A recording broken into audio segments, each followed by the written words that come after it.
Pozdrav, dragi gledaoci. Dobrodošli u treću epizodu podcasta Novog magazina pod nazivom Napuštanje uglja na Zapadnom Balkanu. Moje ime je Damir Dizdarević i ja ću danas i u naredne 2 epizode biti vaš voditelj. U prethodnim epizodama mogli ste da čujete nešto više o ekološkim i socioekonomskim posledicama dekarbonizacije. Danas ću sa mojim gostom Predragom Bijelićem, profesorom Ekonomskog fakulteta koji se bavi međunarodnom trgovinom, pričati upravo o mehanizmu CBAM koji je uvela Evropska unija. Ovaj mehanizam služi da podstakne druge zemlje koje nisu u Evropskoj uniji na dekarbonizaciju i na borbu protiv klimatskih promena. Dodatno, cilj ovog mehanizma je i zaštita domaće industrije u Evropskoj uniji od izmeštanja proizvodnje u druge zemlje. Snimanje podcasta podržano je od strane Fondacije za otvoreno društvo Zapadni Balkan i možete ga gledati na našem YouTube kanalu. Dodatno, dostupan je i na ostalim podcast platformama poput Spotify-a, Deezera i Apple podcasta. Na kraju, aktivni smo i na društvenim mrežama, pa nas zapratite na Instagramu i TikToku. Nadam se da ćete uživati u današnjoj epizodi.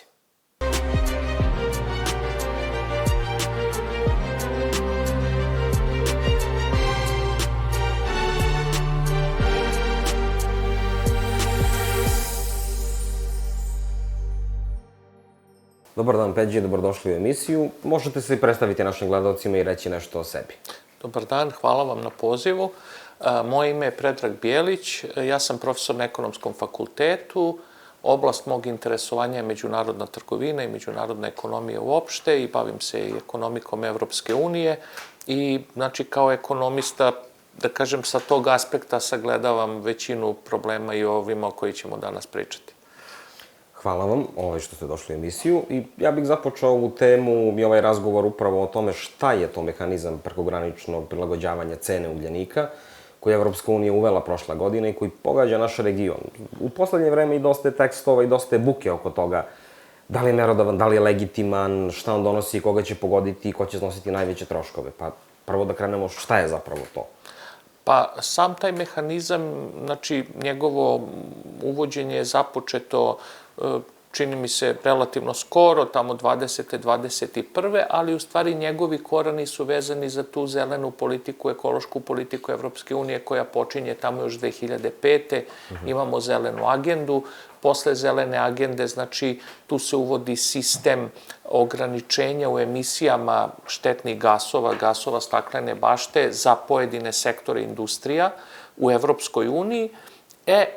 Kao posledica, ja bih rekao, te politike, mnoge industrije iz Evropske unije počinju da se sele zato što ne mogu da obezbede, da kažemo, ili nižu emisiju, jer taj sistem ETCS podrazumeva da ako određena je, da kažemo, jedna maksimalna vrednost, kako oni kažu cap, i ako neka industrija preko toga ispušta te štetne gasove staklene bašte, onda oni moraju za to da plaćaju. Većina industrija je shvatila da to mogu da rade negde drugde van Evropske unije, gde nema tih ograničenja i da onda tu robu izvoze u Evropsku uniju i došlo je do velikog seljenja kapitala, u stvari beže u te zemlje gde mogu da slobodnije zagađuju. To je jedan pojam koji nazivamo curenje, carbon leakage, curenje tog ugljenika, odnosno zagađenja.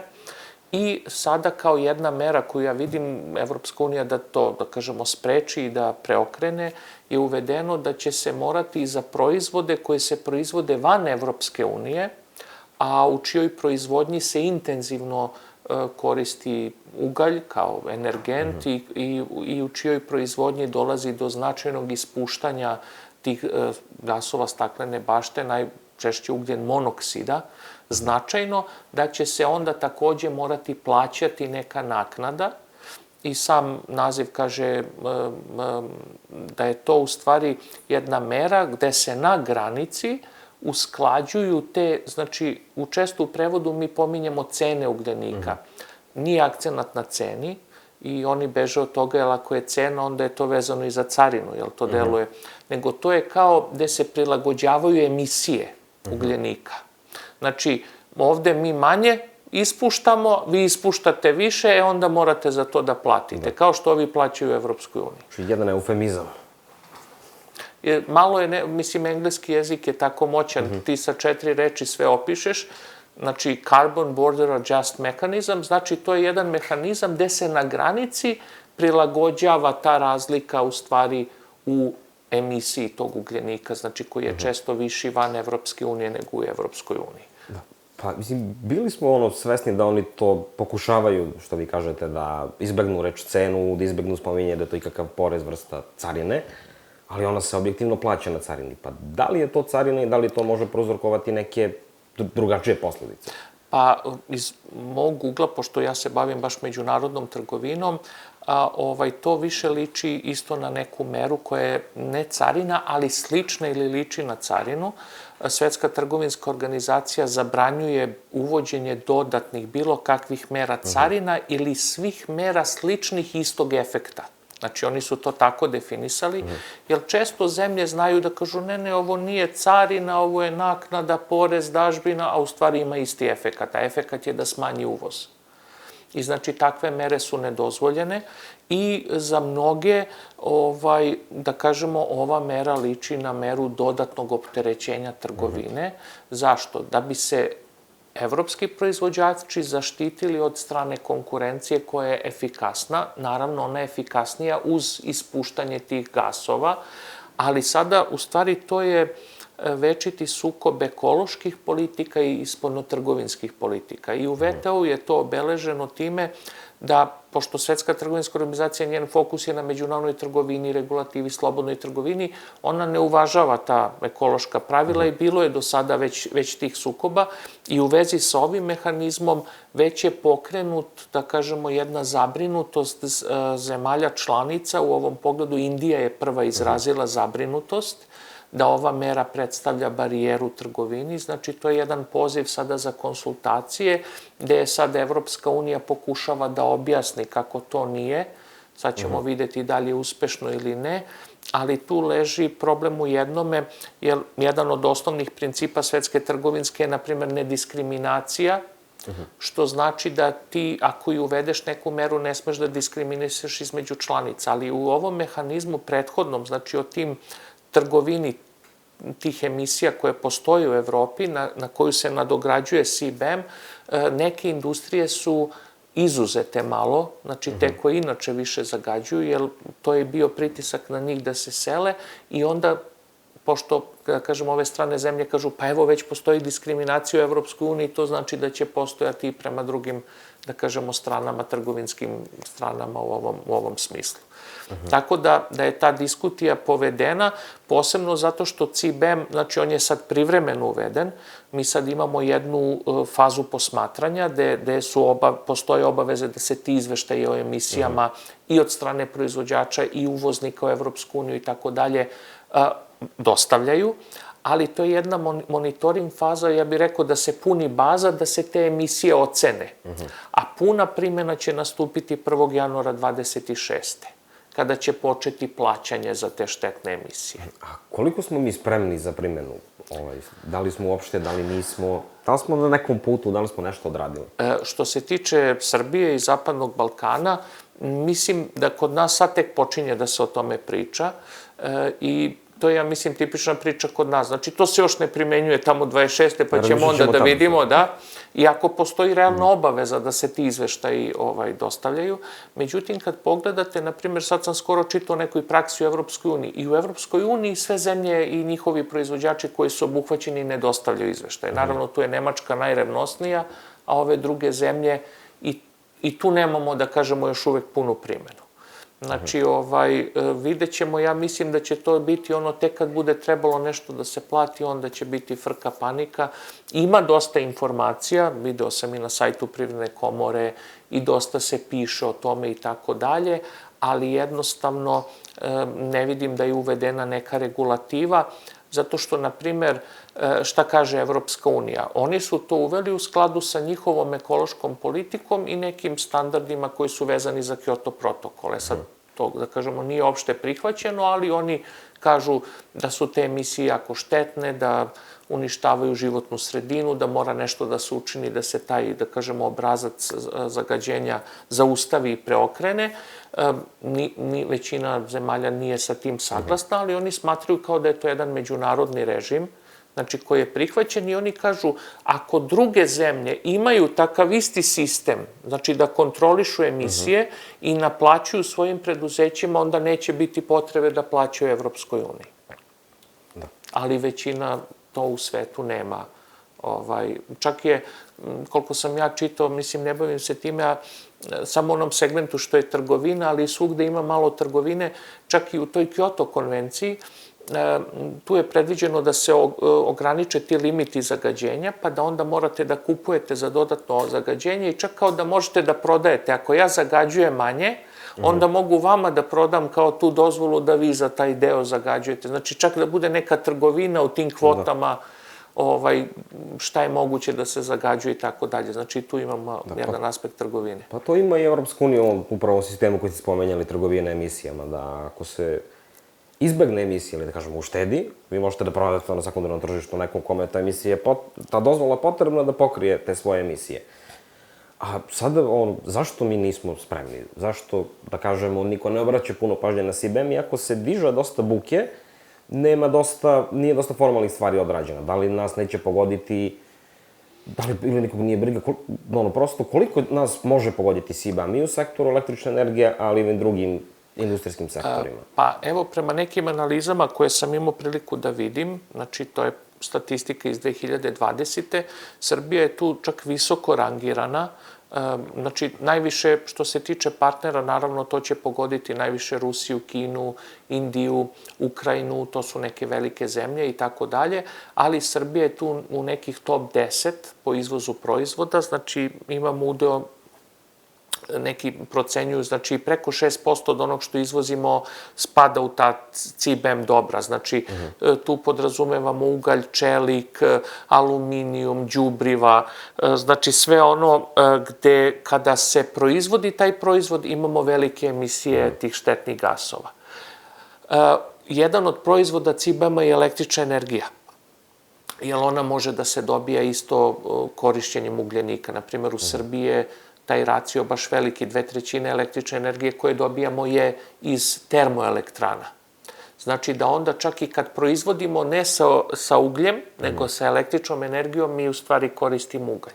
Da, to su te indirektne emisije njihove koje... Jer Srbija je do skoro, znači ne od poslednjih godina, ali do skoro, na primer, Srbija i Bosna su bili veliki izvoznici električne energije, posebno evropske zemlje. Ali ako je ta električna energija proizvedena upetom ugljenika, znači onda će i tu doći do naplate, iako je, na primjer, električna energija neka ekološki prihvatljiva i tako dalje.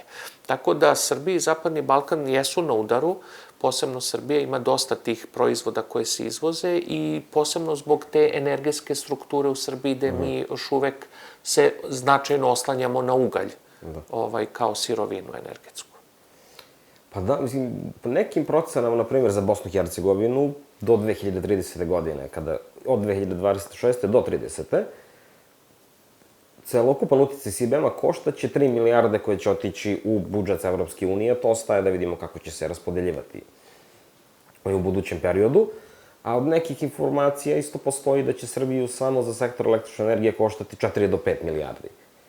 Tako da ja bih rekao da je to ogroman uticaj na taj sektor. A koliko ima preduzeća u Srbiji da će biti pogođena ovim mehanizmom? Da li je nepoznata brojka? Znamo da kako se radi mapiranje sada. Da, prema nekim procenama, znači, sad kad se uđe u te sektore i tako, to je sigurno negde oko 2000 preduzeća koje će biti direktno pogođena.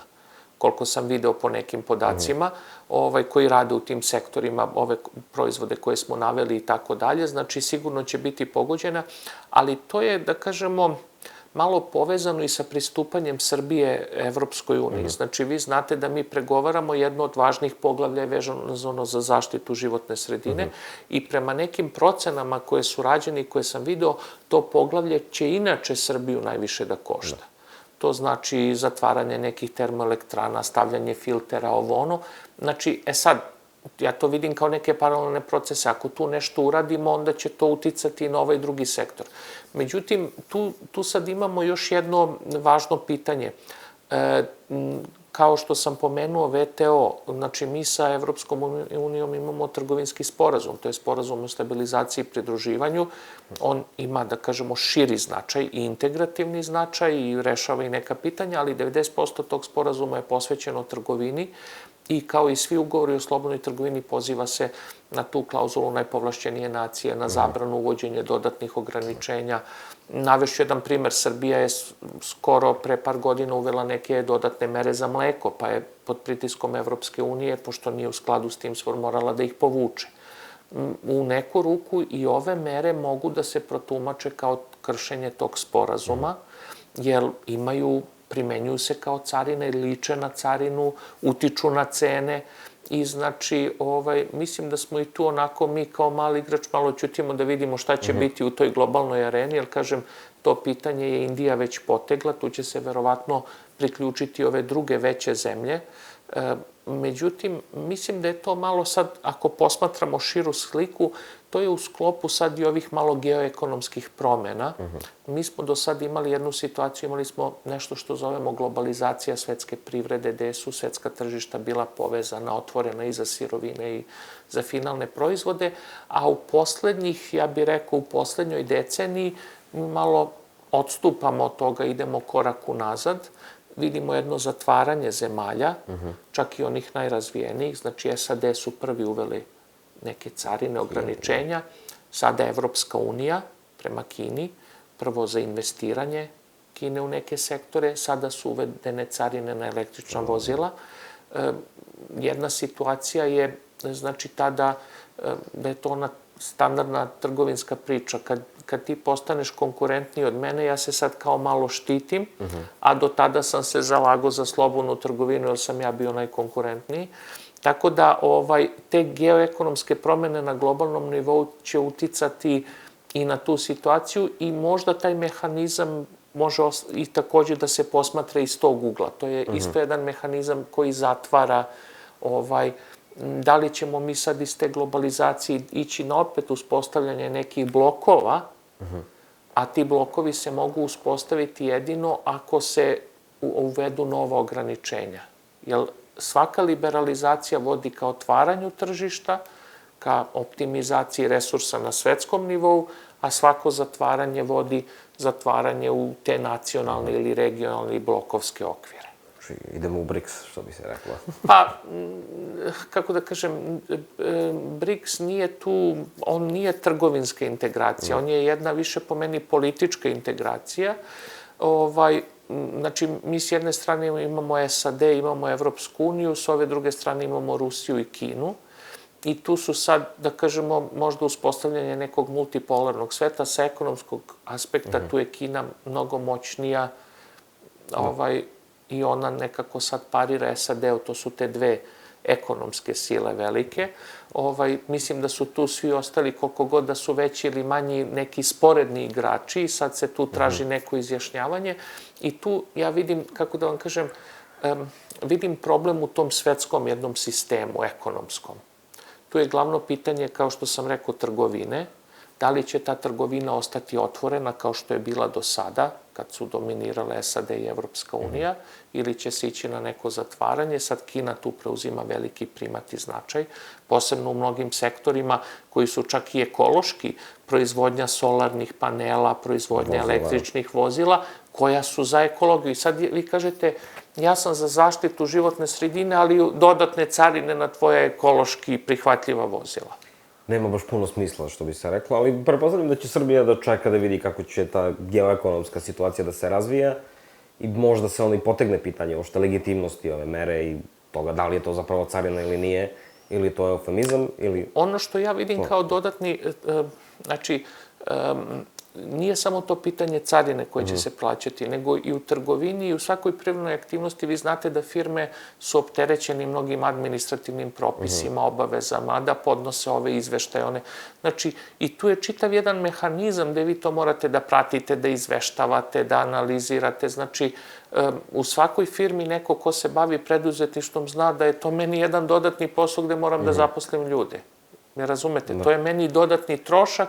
Ako vi meni, ne morate da mi nametnete carinu, ali ako mi nametnete da imam neku obavezu izveštavanja, praćenja, ovo, evo, na primjer, kao što su u bankama. U bankama je nametnuta obaveza da izveštava o sprečavanju pranja novca, finansiranju terorizma i sad banka mora time više da se bavi nego prebacivanjem novca i time, ne razumete, a to je za banku jedan dodatan posao. Pa da, to ste lepo rekli, znači, kako uopšte funkcioniše SBM i kako pogađa našu privredu? Šta mi kao privreda moramo da, to je ja kao privrednik u tom slučaju, ako jesam, moram da uradim da bih ispoštovao sve procedure i sve norme, ko to kontroliše, ko to gleda, ko to plaća i da li je meni možda jeftinije da ja to ne uradim? Pa, vama je možda jeftinije da ne uradite, ali to je jedna obaveza i onda će se postaviti pitanje zato što, na primjer, vi ste izvoznik u Evropsku uniju. Ali u toj Evropskoj uniji vi na jedinstvenom tržištu morate da imate partnera. Znači, morate da imate neku firmu. Zašto? Zato što ako vaš proizvod se oceni nebezbednim, ta firma koja je uvozi je dužna da ga povuče sa tržišta i tako, ima niz različitih obaveza i tako. Znači, ta firma koja sarađuje sa vama, ona ima obavezu, ili u Evropskoj uniji podleže tim pravilima, i evo ono što je još začuđujući u mnogim srpskim firmama, kaže, većina njih nije dobila zahteve od svojih partnera, jer ti partneri iz Evropske unije treba da pošalju vama zahtevi da kaže uveden je novi sistem, pošaljite mi podatke o toj emisiji, jer možete vi ili oni mogu da podnesu taj izveštaj. Razumete? Većina i čak i evropskih firmi nije od naših dobavljača to tražila. Znači oni podnose taj izveštaj? Da. Mislim, oni su krajnje tamo vezani za to, jer razumete, zato što mora uvek da postoji neka firma koja je odgovorna za stavljanje. Da li će to biti vaša firma koju ste osnovali u Evropsku uniju kao predstavništvo ili pravno lice, ili strana firma, tamo je, ne znam, Nemačka, Francuska i tako dalje. Zašto? Zato što je kod svakog proizvoda prvi princip je bezbednost. Nije ni emisija ugljenika, ni da služi svrsi. Prvi princip tog zakonodavstva Evropske unije je bezbednost, da proizvod bude bezbedan za korišćenje od strane potrošača. Onda da služi svojoj svrsi, da je ispravan, da ovo zagađenje. Znači, i mora da postoji firma koja je odgovorna za stavljanje tog proizvoda na jedinstveno tržište. Jer ako se utvrdi da je nešto nebezbedno, onda mora hitno da javi i postoji taj sistem. To je jedan od principa kao sledljivost, traceability, znači da se zna odakle je proizvod, ko je odgovoran za proizvodnju, koje su sirovine i tako dalje. Da, ali, na primjer, u slučaju sad da se sumnje u ispravnost podataka o emisijama ili da se možda i ne dostave, Evropska unija tu utvrđuje tu default value ili baznu vrednost, koja je ako se ne varam, 10% najgore... Od najgore koji je da. Da, industrija, onda prosto. I ogromna je šansa da ćete platiti više nego kad biste imali osobu sad. Naprimjer, to je ono pitanje funkcionisanja naše industrije i koliko zaista emituje iz elektroenergetskih sektora, iz indirektnih emisija i ostalo. Ali da li se tu, naprimjer, meni kao privredniku može više isplatiti to nego da zaposlim još jednu osobu koja će mi raditi izveštaje, pratiti, da li se može primeniti na taj način da mi naplaćujemo to i šta će biti posledica ukoliko se ne primeni? Da li će uvoznik samo da prosto prekine odnose sa nama? Pa ne mora da prekine, vi ćete u svakom slučaju plaćati tu naknadu ili na osnovu utvrđenih podataka koje vi dostavite ili na osnovu, znači postoje dva mehanizma. To može da se izračunava na osnovu stvarnih emisija koje vi dostavite, a ako nema tog izveštaja ili se u to sumnja, ovo što ste rekli može da se obračuna po emisije 10% tih najgorih emitenata u Evropskoj uniji za taj sektor i tako dalje.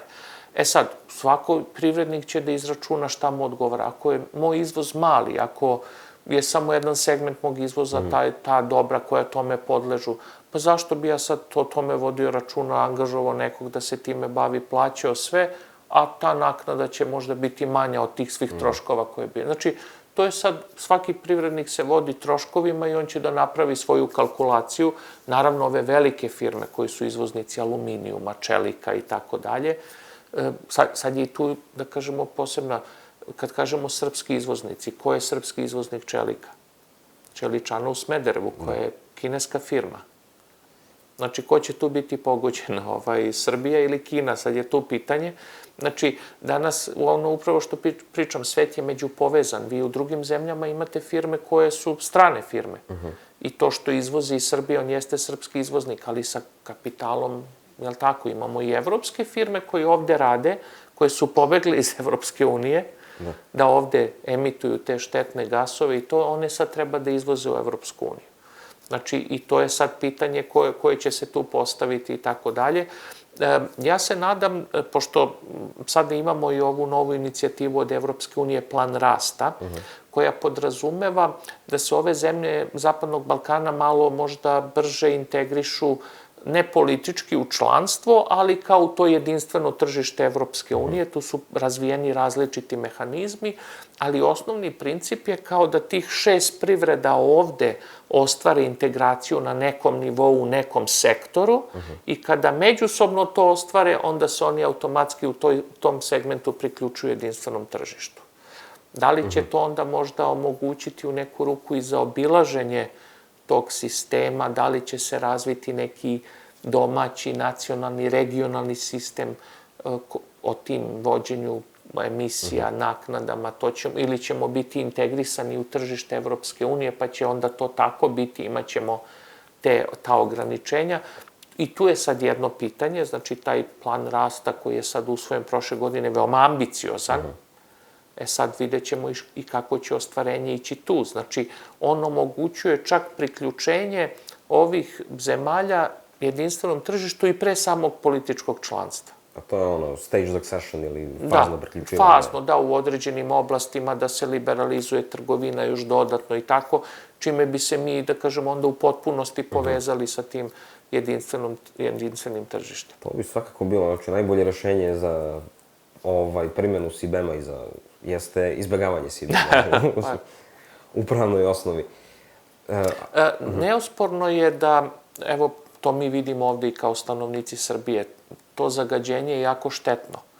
I mi vidimo to po sebi, Beograd posebno zimi bude jedna od najzagađenijih sredina. Mislim, to utiče i na skraćivanje životnog veka i na rast bolesti i ekonomski gledamo kroz troškove rasta, lečenja tih ljudi i tako sve. Nečemu budemo prvi. Da, neosporno je da se u tom segmentu mora više raditi i da i mi kao zemlja našim investitorima, nezavisno od tih propisa, da mi moramo uvesti neke standarde koji podrazume, a ne da kažemo, dođite ovde, super, investirajte, možete da zagađujete, nego moramo da zahtevamo postojanje, da kažemo, ispunjavanje tih nekih ekoloških standarda. Upravo ste se uveli super u jednu stvar koja me interesuje, to je na koji način mi, ajde sad ne pričamo o izbjegavanju SIBEM-a, jer nešto, negde se mora platiti. Da li će se platiti na carini EU, da li će se platiti i ovde, postoji mogućnost da se onda ta carina umanji, to je ti sertifikati za SIBEM za cenu koja je plaćena ovde. Pa me zanima na koji način mi možemo da sačuvamo taj novac koji bi išao u Evropsku uniju, mada postoje neki predlozi da se ipak raspodeli nekom fondu za nas, ali to je sve na dugom štapu. Na koji način mi možemo sačuvati taj novac da ostane u našim zemljama, u regionu, u Srbiji, a da ne ide Evropskom parlamentu i u Brisel? Pa možda kroz veće upravo ulaganje u zaštitu životne sredine, jer onda bi mi bili ekološki prihvatljiviji, bio bi manji, da kažemo, kroz te politike dekarbonizacije koje bi, kad bi se ovde ulagalo, onda bi manje naših proizvoda podlegalo toj legislativi.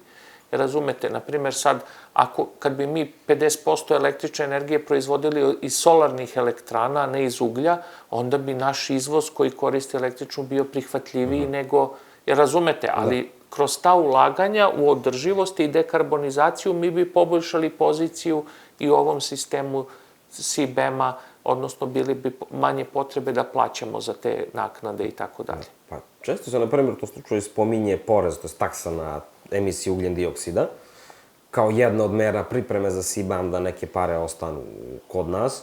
Sad ja ne znam, da li je to adekvatno rešenje, da li nije, da li je potpuno pogrešno, da li će isto stvoriti neke namete našoj industriji? Pa to je jedna od onih, da kažemo, teorija, jer taj sistem Evropske unije kaže da oni koji imaju svoje nacionalne sisteme za trgovinu, zabranu i trgovinu emisijama, da oni kao neće podlegati. I onda se postavlja pitanje da li Srbija i zemlje Zapadnog Balkana, ako razviju taj svoj sistem gde će ograničavati to i naplaćivati u zemlji tim onda neće morati da plaćaju te naknade za Evropsku uniju. kada se ta roba izvozi. A sad se postavlja pitanje, da li ako se sad odrede te, da kažemo, limiti o zagađenja, kako će to uticati na ove firme koje već posluju kod nas ili na buduće investitore koje će dolaziti? Jer jedan od stimulansa njihovih je upravo ta labava ekološka politika koja u ovim zemljama postoji. Tu su sad, kako da kažemo, malo sukobljeni interesi. Naravno, to bi bilo mnogo bolje da mi naplaćujemo te naknade, da to ostaje u zemlji i da se možda investira u dodatni zaštitu životne sredine i tako dalje, ali to je onda pitanje samo da li će pare otići tamo ili ostati kod nas. Da. Hvala vam. A zamislim sad jednu situaciju da mi pooštrimo standarde. Pošto ste i rekli da je to jedan od ciljeva zaštite evropske industrije protiv curenja ugljenika i Srbija uzme i pooštri svoje ekološke standarde po tom pitanju, da li će to zapravo smanjiti curenje ugljenika iz Evropske unije ili će i dalje dolaziti firme ovde kod nas, jer iako je moćan podsticaj nedostatak ekološke politike u zemlji, moćan podsticaj je i jeftinija radna snaga u tom slučaju. Jeftinija električna energija. Da li to igra ulogu protiv curenja ugljenika ili je ono potpuno... Pa to opet zavisi od tih nekih kalkulacija. Naprimer, koliko bi te naknade bile, da li bi bile visoke da kažemo, offsetuju te uštede koje imaju na radnoj snazi, na električnoj energiji i tako dalje. Može se desiti, naprimer, ako su ta ograničenja stroga, da i od nas sad beže, kao što beže od Evropske unije, beže negde dalje, ali mi sad imamo, kažem vam, u sklopu ove priče koje smo pričali o tim geoekonomskim promenama, vi znate da su mnoge investicije sa zapada išle na istok, jer je tamo jeftinije, resursi su jeftiniji. Sada imamo jednu situaciju gde se opet sad te investicije vraćaju. Ne vraćaju se baš kući, nego se vraćaju tu negde u okruženje. Naprimer, za Evropsku uniju, Zapadni Balkan je to okruženje. Često to je, na engleskom zovemo nearshoring, znači te investicije se vraćaju ne baš kući, ali u blisko okruženje, gde je opet malo jeftinije, a mogu mnogo lakše da izvoze. Nemaju te logističke poteškoće kao kad su bili na istoku. Tako da imamo sad taj jedan proces da mnoge investicije na Zapadni Balkan upravo dolaze zato što se sele s istoka, ali možda uvođenje tih dodatnih ograničenja će uticati možda destimulativnije na njih. Jer onda zašto bi onda bolje da investiraju u Evropsku uniju? Jer mislim da je tu efekat i, na primjer, od carina koje su SAD uveli od ovoga, da se ta industrija prestane da se seli, ako je moguće da se dobar deo vrati.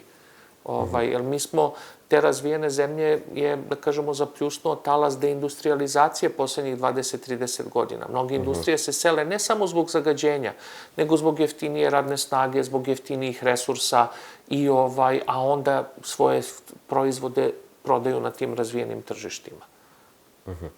Jasno, pa hvala vam. Znači, postoji opcija koliko kalkulacija bude tu da ne bude uspešno po curenju ugljenika, ali to je ipak kalkulacija svakog privrednika na kraju krajeva. Naravno, za svaku firmu i zavisi koju vrstu proizvoda izvozi, koliko i tako dalje. Što se tiče naših firmi, mi nemamo neki veliki izvoz. Naprimer, mi smo trgovinski vezani za Evropsku uniju. Može se tu desiti, da kažemo, ne samo to, može se desiti da taj CBAM kao trgovinska barijera uslovi možda da se tokovi promene. Da se umesto u Evropsku uniju ti proizvodi izvoze na neka tržišta gde su prihvatljiviji. Ja ću vam reći, samo u poslednjih par godina značaj Kine u izvozu, ali i u uvozu Srbije značajno raste.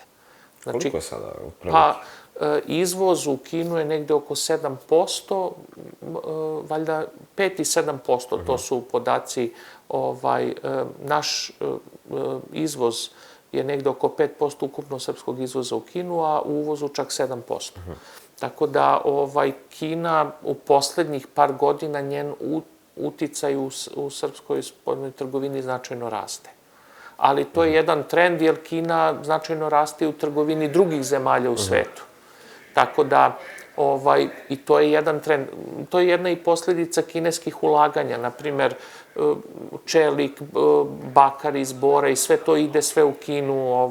I, znači, njihove investicije uzrokuju da se povećava naš izvoz u Kinu. Pa da li upravo to može da bude jedna od glavnih posledica CBAM-a? Znači, ne samo ni povećanje cene kod nas, ne ni povećanje cene naših proizvoda u Evropskoj uniji, već preusmeravanje. Da, može se desiti, jer, kako da vam kažem, trgovina je veoma elastična i žilava.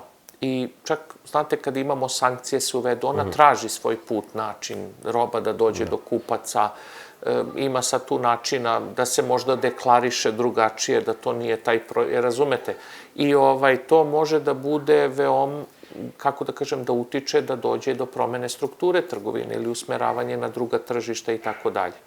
Zato mislim da bilo kakve značajne mere moraju da imaju neku značajnu analizu ekonomsku pre bilo kakve primene. Pa da li to onda može značiti da je to zapravo najveća i najgora posledica CBAM-a? Znači, ne povećanje cene u Srbiji, ne povećanje cene naših proizvoda u Evropskoj uniji, već preusmeravanje tokova trgovine ka drugim zemljama. Pa to može da bude jedna od posledica, jer često, na primjer, ako se nova tržišta otvore, vi onda jednostavno možete samo da preorijentišete svoju proizvodnju, odnosno prodaju, ako tamo gde nema prepreka, gde nema dodatnih nameta i tako dalje.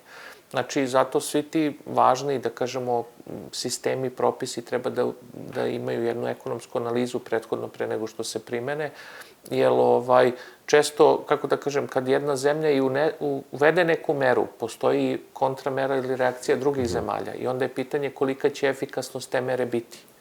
Znači, mi kažemo uvešćemo carinu, zaradit ćemo toliko, zaštitit će se, a oni preorijentišu ili kreću da uvoze iz drugih zemalja. Znači, tako da to postoji kao jedna opasnost, ali kažem vam, evo činjenica je evidentna da u strukturi naše spoljne trgovine Kina postaje sve značajniji partner. Još uvek je dominantno Evropska unija, preko 60% izvoza i uvoza ide u Evropsku uniju, ali, na primer, oko čak 5% našeg izvoza i 7% našeg uvoza je sada vezano za Kinu. I to je jedan globalni trend, kao što rekoh, da Kina postaje sve značajniji spoljnotrgovinski partner većini zemalja u svetu. Dobro, hvala vam, mi smo došli praktično do kraja naše epizode. Samo bih volao od vas da čujem par reči, da poručite našim gledalcima neku suštinu u par rečenica. Znači, šta je možda najgora posledica CBAM-a koji može imati po Srbiji i po region i kako da se mi spremimo za nju?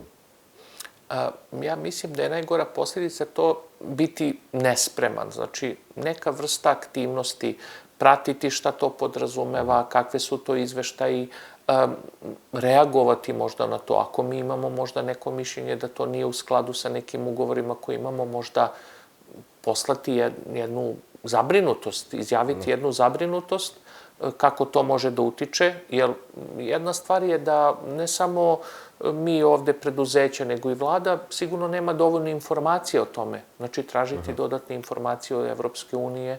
Nažalost, mi nismo članica Svetske trgovinske, pa da možemo tu, ali možemo, pošto imamo ugovor o stabilizaciji, imamo taj mešoviti komitet koji nadgleda, možda na tom komitetu postaviti pitanje kakve su implikacije, kakva je osnova za to, da li je utemeljeno i tako dalje. Tako da se vidi da i tu postoji, da kažemo, neki otpor samom tom sistemu i u suštini pokušati da se ta priča prebaci na ovu ubrzanu integraciju, da se integrišemo nekako u taj sistem ili da Evropska unija za zemlje Zapadnog Balkana napravi neki, da kažemo, excuse, odnosno da budemo možda izuzeti, jer tu i postoje neke najave da možda neke zemlje mogu biti izuzete, a onda bi to tek pogoršalo stanje u VTO, jer to je onda diskriminacija, razumete? Ali ako postoje neke, zašto ne bi to u prvom redu bile zemlje koje su kandidati? Najbliže. Da, koje su tu najbliže. Tako da tu treba raditi na više koloseka, a i spremati se za tu 2026. kada to postane realnost. I do 2034. kada će krenuti potpuna naplata.